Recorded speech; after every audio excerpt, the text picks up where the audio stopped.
You can't do all this if you broke. You got to make sure you can take care of yourself. Like if you're going to move to a city where you don't have nobody to help you, you got to be able to take care of yourself. It was a lot of back and forth. That's what I'm saying. You got to have time and you got to have money. That's the thing. If you got some time on your hands, like a month and some money, then you can do it. But I be so sick of you niggas, y'all contradicting. I be so bored myself when you come and fuck me. I feel so ordinary, except when you around me. Treat me like corduroy, you wear me out. Arguments, you air me out. Tripping about you. Hey y'all, welcome back to my channel. So y'all, I wanted to come and make this video real quick because I actually been wanting to make this video, but somebody reminded me in the comments yesterday. They was asking me how was I able to relocate to a different city with a child, well, with kids, you know, moving to a city where you don't have no family, you don't have no friends, you don't know nobody. Like, how was I able to do it, right? That's what this video finna be about. Before we get into it, y'all, make sure y'all like the video. If you're not subscribed, make sure you subscribe to my channel. If you're new, my name is Latoya. And I am originally from St. Louis, but I moved to Atlanta. So how did I do it? How did I do it? I'm going to try to recall it. It's been almost 10 years now. I really cannot believe how fast time goes by. But that's why I really wanted to share this, you know, just for anybody who may be thinking about relocating, or it's an idea you've had, you know, but you just think it's impossible. You don't know where to start. You don't know what to do. Then this video definitely is for you. Like I said, I'm originally from St. Louis, and I think what prompted me to want to relocate is just the fact that St. Louis is a rough city. Like it's not that great of a place, you know. It's a cool place to live as far as like if your family and friends are there, but I was starting to feel like as far as opportunities and as far as like growth, I felt like maybe that I would want something more out of life or whatever. So that was the other thing. Like I was always feeling like I couldn't get a job. Like honestly, that was the biggest issue. Like I graduated college in 2010, and by 2014, I still didn't feel like I was making progress in my career. I was getting jobs like accounting or finance related, because like at that time I want to say I was working at Wells Fargo for Wells Fargo advisors, and but it was through a temp agency. So it was always job through temp agencies, and it was like I would get fired, or I would, like, I don't know, I just felt like I couldn't keep a job. Y'all, I've had so many jobs. Like I've at least had 20 jobs. I always had a job, but it was always hard for me to keep a job. By 2014, I was feeling like, I felt like St. Louis wasn't doing it for me. I felt like, why can't I get me my good accounting job? Like, what's the problem? I was starting to feel discriminated against, because that's another thing. Like St. Louis is a really segregated city. Like the whites over here, the blacks over there, like they treat you different, you know. And I hadn't experienced it at first, but once I got out into the real world and started applying for jobs and, you know, started to sell myself, and I was what, 26, 27, I was in my prime, you know. There was no reason. I had a college education, so it was no real reason why I was not getting jobs. I was being discriminated against. I was like, why am I not getting these jobs? Why am I not being chosen or whatever? So it started to like be in the back of my mind, like I need to leave St. Louis. I need to go somewhere else for a better life, for a better career, because like I said, I just felt like the opportunities were not there. So that was like the real reason in the beginning, right? So like I said, but still, I'm still, you know, I'ma still make my money. So I was still getting jobs, no matter if they was through a temp service, whatever. I was still making money. After Wells Fargo advisors, I ended up getting on with a mortgage company, Nation Star Mortgage, and I was in the funding department. I was a funder. So again, kind of finance related, but not really, or whatever. And from being at the mortgage company, I had aspirations to be an underwriter. So again, finance related or whatever. But anyway, so that job was good. That was actually a really good job. And I was doing well for myself. Like I said, I had this brand new townhouse. I looked up on a brand new townhouse. I think the rent was only like $650 at that time, because for one, back in 2014, 15, 16, rent wasn't that high, number one, and number two, I was in St. Louis, so rent wasn't that high. So I was doing good. Like I felt like I was living large. Like I was doing good for myself. Then I don't know which one came first, but I do know that incident with Mike Brown put a real bad taste in my mouth when it came to St. Louis, because after that happened, that's when the whole Black Lives Matter movement came. If y'all do y'all research, if I'm not mistaken, y'all correct me if I'm wrong, but and they need to do a documentary on this, because the story has not even been told properly. But Black Lives Matter was born, I think, in St. Louis. That whole slogan, like the whole thing, because when Mike Brown got shot and killed, what happened was they left him in the street. Like when the police shot him, because what happened was, because this is irrelevant to the story, but make a long story short, the police shot him while supposedly he had his hands up. Allegedly, because Mike Brown had a friend with him, and the friend was a witness to say that Mike Brown had his hands up and was shot in the stomach, in the front, and the autopsy did reveal he was shot in the front with his hands up. So that's where the whole hands up, don't shoot, that's where that came from. Like that literally came from St. Louis. They call it Ferguson because that was the city that it happened in, but that was St. Louis. And I was living right down the street, like literally right down the street from where it happened. And so when that happened, what happened was they shot him, and they kept him on the ground. They didn't even cover up his body. They left him laying in the middle of the street for hours. And by this time, everybody in the apartment complex had came out. Word was getting around St. Louis. People was coming to the area to like see what's going on. Meanwhile, his body was still laying outside. Which way am I going? Okay. His body was laying outside uncovered for a very long time. So the people was starting to get upset. Number one, because of the fact that the police shot and killed this boy, this young black boy, and he was only 14. Let me add that to the story. He was young. He was big though.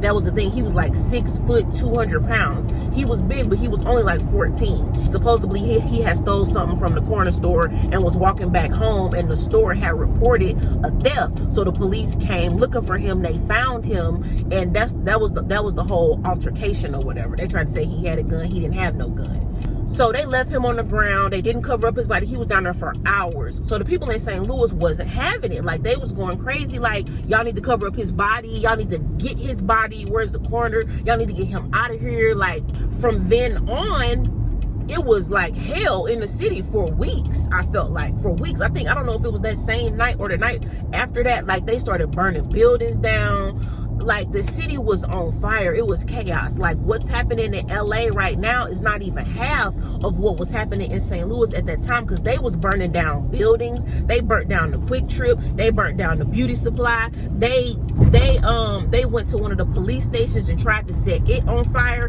And the thing about it was the fire department didn't put out none of the fires. They didn't come and put out none of the fires. They let them buildings burn down to the ground, basically. For the most part, they were destroyed. Our community. Now remember, because I live right there, so these are the streets that I got to drive every single day. So basically the next morning, and even for the next few days, it was chaos where I lived at. Now meanwhile, I'm got my little job at the mortgage company. I'm doing good. I'm living in my 2-bedroom, 2-bathroom. But meanwhile, every time I go outside, I gotta ride through this chaos because but anyway, so that went on for weeks. They called the National Guard in. We was on lockdown. There was a curfew. I remember I was coming home from work one day. They had the whole entire street blocked off, because the street to get to my house was literally the street that the apartments was off of. So they had the whole street blocked off because they didn't want people steady coming down there, just steady, adding fuel to the fire, because they was protesting. Like that's when the protesting started. Like people was protesting every single day. They wanted the officer to be charged. And I can't even remember what ended up happening with that. But like it was crazy. And we trying to filter through. I'm like, well, I live down there, so can I get through? And it's like, no, you gotta go around and all this stuff. So I actually got a picture with Rye and one of the National Guardsmen. It was so many of them. They had tanks. They had tanks in our city. They had looked like they was finna go to war. They was throwing gas gas bombs into the crowds at night. Like, it was absolutely crazy. And I'm telling y'all, I don't know why there has not been a proper documentary on what happened, because I'm telling you, the people in St. Louis, I know everybody got pictures, but see, it was at that time, like, social media was still new, and so people, you know, social media wasn't that big, so the story didn't really spread as much as it would if it happened now. But it was going down, like, it was crazy. They was throwing, I don't know what you call them, they like bombs that let off gas into the crowds. Like, it was crazy. It was crazy. People from all over was coming down there to you know, get involved, and that's where the whole Black Lives Matter thing came from. So that's why, like, when you see it, and the people that like made Black Lives Matter, somebody else took it and ran with it and probably like legitimized it. But that whole movement started in St. Louis. But anyway, after that happened, I was like, oh, I gotta get the hell up out of here at this point. So between not being able to get the job or career that I wanted, and just St. Louis being so crazy, I was like, I got to get the hell up out of here. So what I did was, so in between that time, I had came to Atlanta to visit, because, you know, Atlanta has always been a hot spot. So I was like, you know, at that time, like I said, I was doing well. I was able to take my daughter on a vacation. We went to Atlanta to visit. We went to the aquarium. I was with her dad at that time. We were still together. We went as a family. We drove to Atlanta, and it was like, when I got here, like, when I tell y'all, I felt like the gates of heaven had just opened up. Like, it's a vibe in Atlanta. I'm telling you, it's just a different vibe. Like, once you hit Georgia, like, it's just different.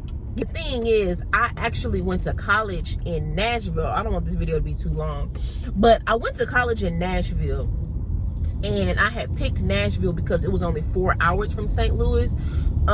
So it was always a place that I could drive to, you know, drive to school, drive back home if I wanted to. But Atlanta was 8 hours away from St. Louis. And like, you literally have to drive through Nashville to get to Atlanta. So by me coming to Atlanta on a vacation, I really felt like I was doing something.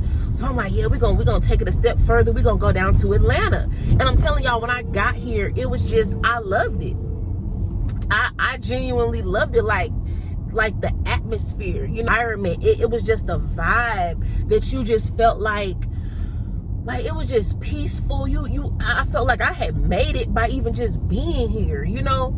I was like, so when I got back home, I was like, man, I'm moving to Atlanta. And I was just talking, but I was like, I'm moving to Atlanta. Like, me and my daughter, and I used to be telling her dad, like, I want to move to Atlanta. I want to move to Atlanta. And so I would start looking at, so at that time I started looking at apartments to see, like, how much is the rent, can I afford it? And when I first started looking, I was noticing, like, wow, Atlanta is expensive. I was like, Atlanta is so expensive compared to where I was living at. I'm paying $650, and even the one bedrooms in Atlanta at that time was $1,000. So I was like, I'm gonna have to get my money up before I get to Atlanta. But it pushed me to be like, okay, I gotta step my game up. I have to try to make more money, because if I want to live this life, I gotta step it up a notch, right? So it made me push myself. And so I had it in my mind that I just needed to get a place in Atlanta. I wasn't as focused on getting a job. I was more so focused on finding a place to live. And so that's my advice a little bit. It's just like, if you want to move somewhere, find you a place to live. If you can save up enough money, 3 months worth of rent, to secure you a place, because that's really all you need. Because as far as getting a job, it's really hard. I mean, it sounds easy and it sounds good that you can lock in a job from out of town, but it may not be that easy. So for me personally, I had locked in on, I tried to get a place to stay. So I had visited, and then I ended up coming back another time for another visit. But this visit, I was looking at apartments. I was literally going to apartment hunting, and I was trying to literally find me a place. I was trying to, like, see where I could live at. And so I went on an apartment tour, and the leasing lady was so cool. I'll never forget, her name was Sonia. And she was asking me what I was looking for and this and that and da-da-da. And we ended up getting cool. Like, I had got her personal number, because I told her, I'm like, I'm coming from St. Louis. I think I was actually using fake paycheck stubs, because the thing is, I had money. And that's the thing too. Like, if you're trying to make a big move like that, you gotta have some money. You can't do it broke.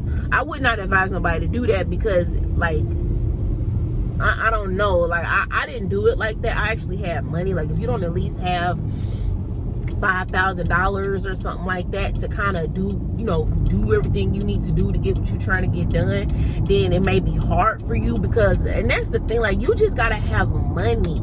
You gotta have the money to do what you're trying to do. So, like, if you get your tax money, take your tax money and make that move. Take your tax money and do something big with it. Like, you have to invest your money. Like, a lot of people sometimes nickel and dime. I like to call it nickel and diming. People nickel and dime their money off, and then they look up and it's like they don't have anything to show for it, because you nickeled and dimed it off. You bought this, you bought that, you bought food, you nickeled and dimed it, and it's like now you don't have anything, and now you didn't do anything. And now if you take your tax money and make some big moves with it, you have to make some big moves. You have to rent a truck, pack your furniture up, drive across, drive where you're trying to go, pay your rent, pay 2 months rent, have money sitting in the bank so that you can manage while you're trying to find a job. So that's pretty much what I did. So anyway, long story short, I had saved her number, and I went back to St. Louis, and I was on the fence for months because I was scared, because my life, it wasn't that bad in St. Louis. I had a nice 2-bedroom. I was, I could get jobs, like family was there, so I was scared, but at the same time, deep down, I was like, I really want to move. And then also another, like the third reason too, is the fact that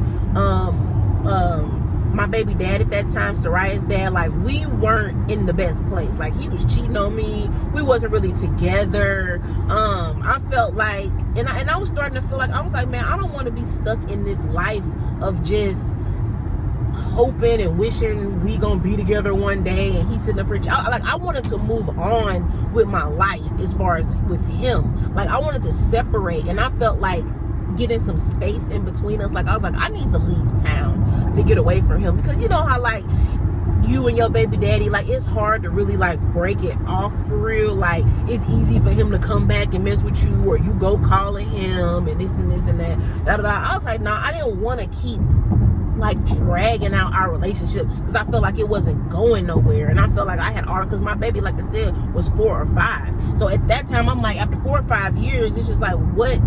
Like, I just felt like it wasn't getting better. I just felt like at this point, I felt like I was starting to waste my time, because by now I'm 30 years old and I'm looking at the clock, and that's important too. Like, people got to realize, like, life is short, and you cannot just sit up in a situation for too long. And that's another motivating factor for me. I was like, I'm not finna just keep being in this situation, like, you know what I'm saying? So that was another reason why I was like, I gotta get out of here. Like, I gotta do something different, because I just felt like like I wasn't getting nowhere, or whatever. I felt like he didn't truly love me for real. Like, so I just felt like I was wasting my time. So those are all the real reasons why I left.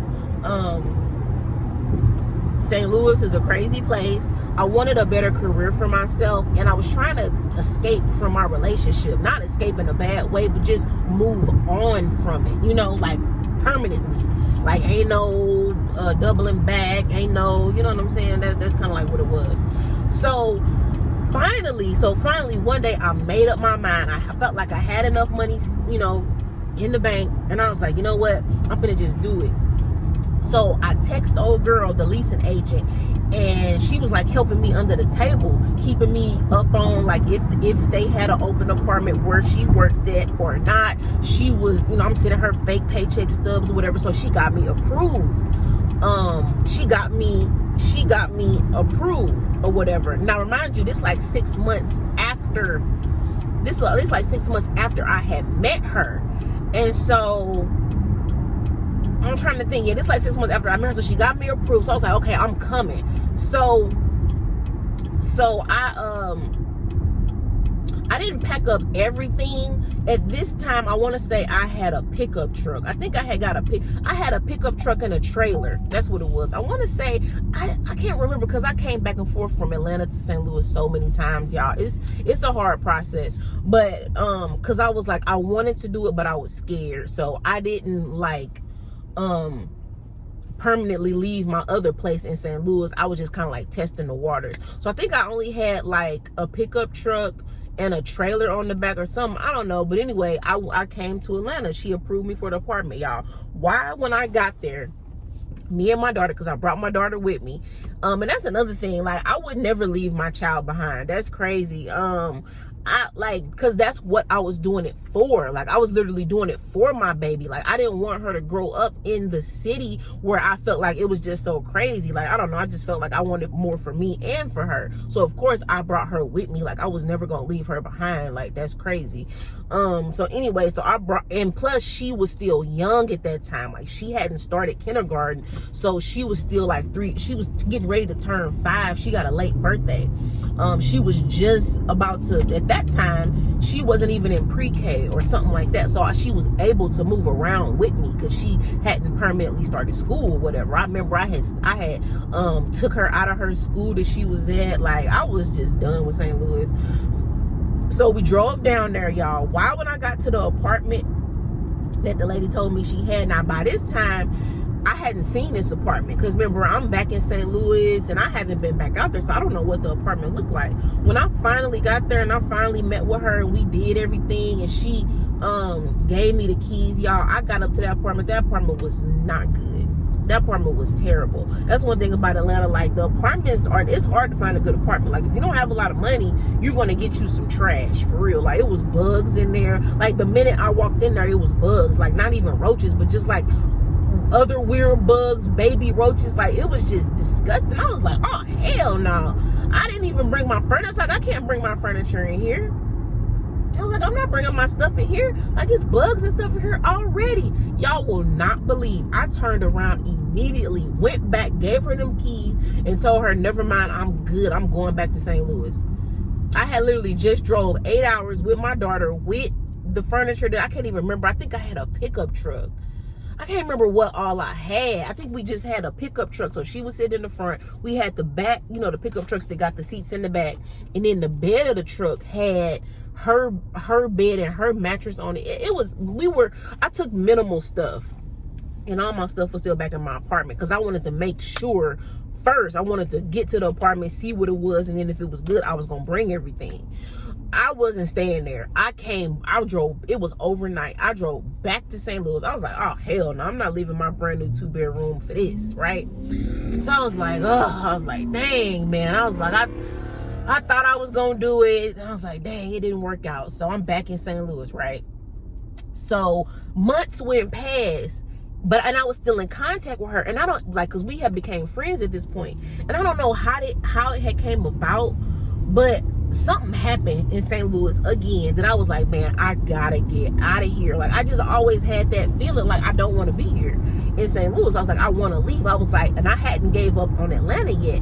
I was like, man, I gotta make it work. So I reached back out to her. By this time, y'all, she working at a new apartment complex. She was working at an apartment complex in Brookhaven. Now, at this time, I didn't even know what Brookhaven was, but when I looked it up online, it looked like a really super nice area. I was like, oh my goodness. Like, and again, I'm sending her fake paycheck stubs. She got me approved. And this is like 6 months later. So she got me approved. So I'm like, boom. I'm like, I'm good this time. This apartment gonna be good. It's in a better area. It's in a better neighborhood. The rent was like $900 for a 1-bedroom. I had a 1-bedroom. It was gonna be me and my daughter. So we did it, y'all. This time, I know for a fact what did I drive? I had a pickup truck and a trailer. I think that's what I had. I never had a U-Haul. I always had a pickup truck. I had a truck and a trailer. So I put all the stuff in the trailer because I only had a 1-bedroom. Like, it was just me and my daughter. So I didn't have that much stuff. And so, and still, again, I didn't bring everything. I just brought, like, the main stuff we was going to need, like a bed. I only needed 1 bed for me and her, and I think I brought my couches or something like that. So I did it again. I hit the road again. We came. I got to the apartment. Now this time when I walked in, it looked nice. I was like, okay, it had stainless steel appliances. The apartments was Audubon Briarcliff in Brookhaven. Audubon is spelled A-U-B. Audubon. I don't even know how to spell it no more, but it was on Briarcliff Road. If you do your research, you'll see the Briarcliff Road is like a nice area in Atlanta or whatever. So that's where I was living at. So I'm like, oh, okay, I'm good. So I'm moving all my stuff in and whatever. I'm like, okay. Like, it was in a nice area. It was like a little club up there. Like, I was just like, oh my God, I finally did it. But again, it's because I had money saved up. Because what had happened was, going back to the mortgage company, what happened was, this is why I finally moved that very last time again. Because the mortgage company that I was working at, they had laid everybody off. And they had gave me a severance package. And so I was getting paid for like 3 or 4 months, still making my same salary, but I didn't have to go to work. So I had a lot of money to play with and whatever to move again. So that's what I did. And it was in July. By this time, this was July of 2015, because I remember that September my daughter turned 5 and we ended up going to Disney World or whatever for her 5th birthday. Because now we in Atlanta, it was easy for me to just drive to Orlando at this point. So we came in July of 2015, now a year after the whole Mike Brown incident, like I said. So now we here. We good. Like, we here now, got money in the bank. I secured me a place to stay. So now at this point, I'm applying for jobs. You see what I'm saying? For me, I felt like I needed to be in the place. Because like when I was applying for jobs at first, they kept wanting me to come in and do interviews. They kept asking me for my Atlanta address. Like, it was, for me, it was just hard. I felt like it was harder to get a job if I wasn't here. So I just wanted to get here or whatever. So I was applying for jobs. Now, long story short, I ended up getting a job in October. When I got to Atlanta in July, I finally got a job in October in Alpharetta. I didn't even do an interview. They hired me strictly based on my resume. I got there, I had my own office. I was a property accountant. It was a really good job. I was just like, oh my God, like everything was just working out perfectly for me, y'all. And so that's pretty much like how I did it. But this is the killer part, and I got a video about this too, of how I ended up becoming homeless in Atlanta. So like I said, I had the apartment. It seemed like it was good. I had my stainless steel. It was in a nice area, whatever. But then why y'all, that night, roaches and stuff started coming out of the walls. Like, I had never dealt with roaches. I didn't grow up with them. Like, I don't even like to speak that word, so I'm just gonna say the R word. Okay. But that apartment was totally infested. I kept having so many problems. Like, it was so bad. Like, and that's how I ended up meeting my cousin Kendrick, because he was an exterminator. And because I kept going to the office, like letting them know like what's going on. Like, I cannot live like this. And y'all got to think, by this time I had pretty much permanently moved, because I thought everything was good. So I had permanently moved to Atlanta by this point. So it wasn't no going back to St. Louis, because by this point I had closed out of my 2-bedroom townhouse. I had finally by this time I had went back and forth to St. Louis so many times, getting all my stuff, driving my car back and forth, because I had to take the trailer back. And then when I took the trailer back in the rental truck, I got my car, packed up my car, drove my car back to Atlanta. So it was a lot of back and forth. That's what I'm saying. You got to have time and you got to have money. That's the thing. If you got some time on your hands, like a month and some money, then you can do it. But at that time I only had one child, so I can't really imagine trying to do it with a whole bunch of kids. And like, you know what I'm saying, I don't know. It probably is doable. And like, if it was something like that, like maybe you should leave your kids behind. But I don't know. I just never would want to leave my kids behind. That's crazy. But so yeah. But by that time I was locked in. And I'm gonna share the link to the video. But basically, after a couple months, the bugs was so bad and they was not getting no better, that I ended up having to break the lease. And they let me get out of my lease without penalizing me, but I didn't have nowhere to go. That was the issue. So I temporarily had moved in with my cousin Kendrick, but then that didn't work out for too long, because the place that I'm at now, I had found this place by the grace of God. Y'all, I felt like that place was literally built for me, because when I was at this apartment, the one in Briarcliff, I would be crying. I would be going to work in Alpharetta, because I ended up putting my daughter into a kindercare daycare. I found her a daycare, and I had enough money. Again, this is why you need money. I had enough money to pay. It was like $300 a week for her to go to daycare, for me to get a job, whatever, you know what I'm saying? So it was expensive. I don't think it was that much, but it was a lot. Like, kindergarten is expensive. It was a lot of money. So I'm dropping her off at daycare. I'm going to work. And I'm crying at work at my desk because this apartment, I'm just like, Lord, like, what did I get myself into? I'm like, I thought it was gonna be good, and I was starting to get homesick. I was starting to low-key regret my decision. Like, I was like, you know, because I didn't want to live with bugs or whatever. And so I would be on the internet searching. I was searching every day trying to find me a new place. And then finally on Craigslist, y'all, I found the place that I'm at now, but it was still being built. Like, it wasn't even built. I actually got a picture of, like, when they was breaking ground on it, or whatever.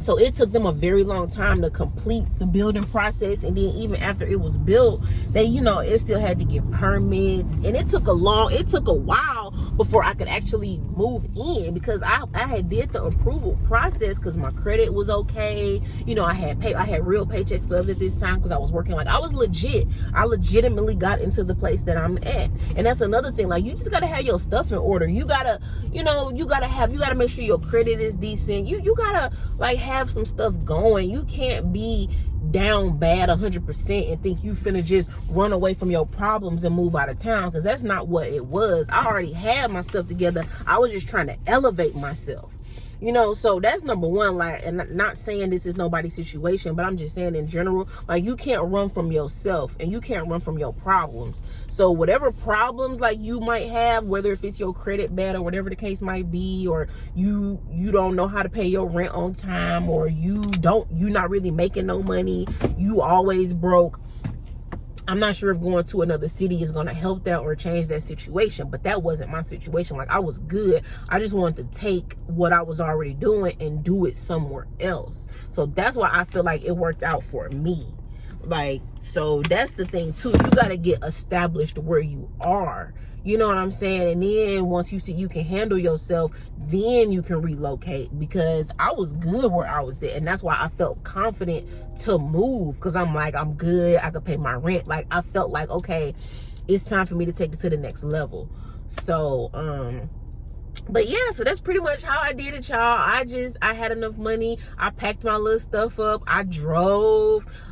And then, like, you know, along the way, people will help you. Because even when I got to the new apartment, it was some guys was out there. I paid, you know, you got to have money. Like I said, pay them $50. Hey, help me bring this couch in, or this and that, or pay some movers. Like, you know, money talks. So if you got enough money, you can get some stuff done, but you just got to have your credit. You got to have paycheck stubs. You got to just be able to maneuver. You know what I'm saying? You got to have connections, because if it wasn't for that lady, Sonia, I wouldn't have never been able to move, because she was like, I had like a little inside track or whatever. Like, she was helping me and she was on my side, you know. Like, I think what happened was she reached out and was like, hey, we got a 1-bedroom or whatever. So I just took it, and the rest has been history, y'all. I you know, within them first year or two, especially when I was homeless, because after I moved out of that infested apartment, my new place wasn't ready. Like, I moved out of the old one in February, and the new one wasn't ready until May. So I was homeless for like 2 months, and during that time we just slept in the car. I didn't want to get a hotel because I felt like it was gonna be too expensive, so we were sleeping in the car, you know, at night, because during the day my baby was at school, I was at work. So the hardest part was really the weekends, because that's when we had a lot of time. But, you know, I had money, and so it only had one baby, so it was easy for us. Like, we would go to the movies, we would go to the park, we would go shopping, we was eating out. Like, we was just living our best life, because, you know, I had the money to do it. Like, that's the thing. I feel like people are not clear about that. Like, you can't do all this if you broke. And I'm not saying nobody is broke, but I'm just trying to be honest with you. Like, you got to make sure you can take care of yourself. Like, if you're going to move to a city where you don't have nobody to help you, you got to be able to take care of yourself. Like, you know what I'm saying? And I always have taken care of myself. I had two or three apartments in St. Louis before I even came to Atlanta. Like, this ain't my first apartment. You know what I'm saying? So I had already established myself, is what I'm saying. So if you feel like you're established, and you trust yourself and you're confident in yourself that you can take care of yourself and that you know how to pivot and shift and move, and you know what I'm saying, you know how to get some stuff done, then yeah, do it. You know what I'm saying?